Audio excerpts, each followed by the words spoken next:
Those brutal winter storms that hit Maine in December of 2023 and January of 24 left a lasting impact.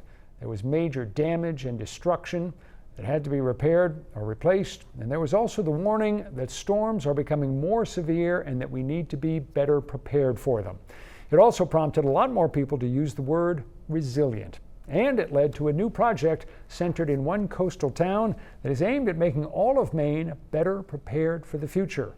207's Don Kerrigan is here with that story. Don? Hey, Rob. The town is St. George with its village of Port Clyde, a place that we've been to a lot over the years, and where one of Maine's major colleges is now beginning a project it says will eventually help all of us.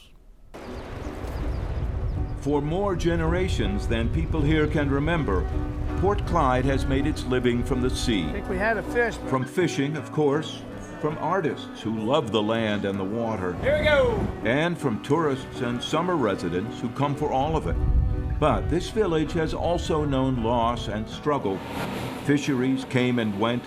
Local men have been lost at sea.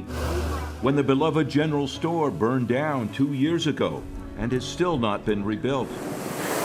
And from those 2024 storms that battered much of this coast. I wanted to welcome everybody to Port Clyde. All of that is why Dan Tishman asked Colby College to offer some help. Each of these experiences reinforce the same lesson.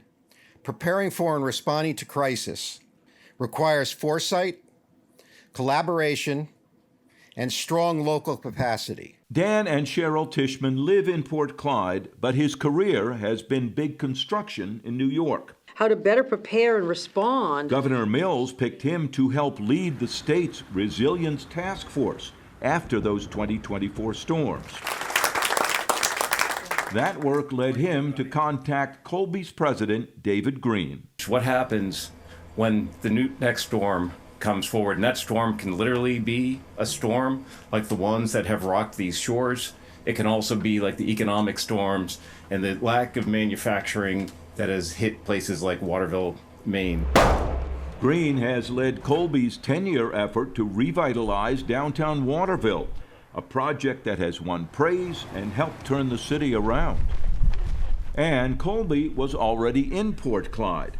The college owns 2 islands given to the school by the Wyeth family, where they now have art students and science students and faculty coming to create and do research. Being part of this community is important to us, and investing in this community is a part of that. But he says it's more than that. But it's also because Port Clyde is emblematic of so many other parts of Maine, which has faced some real struggles over time. So Colby is creating the Center for Resilience and Economic Impact. It's all coming together at this As they announced at a Harborside event, the idea is to use the school, working with local people and others, to brainstorm and design ways that towns like this can build up their local economies and cope with change. You know, I think whether you're looking at something like the mills that have left, or you're looking about the fishing industry that might be depleted, they're really two sides of the same coin when you're looking at those issues and thinking about how do you adapt to them, the changing nature of these towns and communities, the economic base, and how do you make sure that they continue to have a bright future. That's the work that we want to undertake. Our commitment is multi-year. The new center will need money.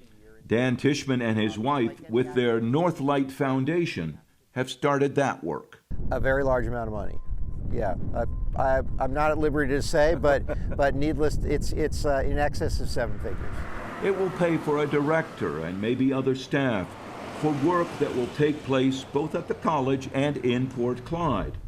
No details or final plans yet, but it seems clear that Colby plans to build at least part of the center right here. I think Port Clyde's biggest need is hope.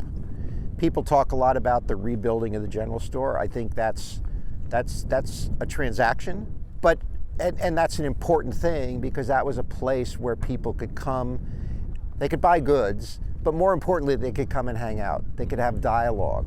Will local people welcome what the college comes up with?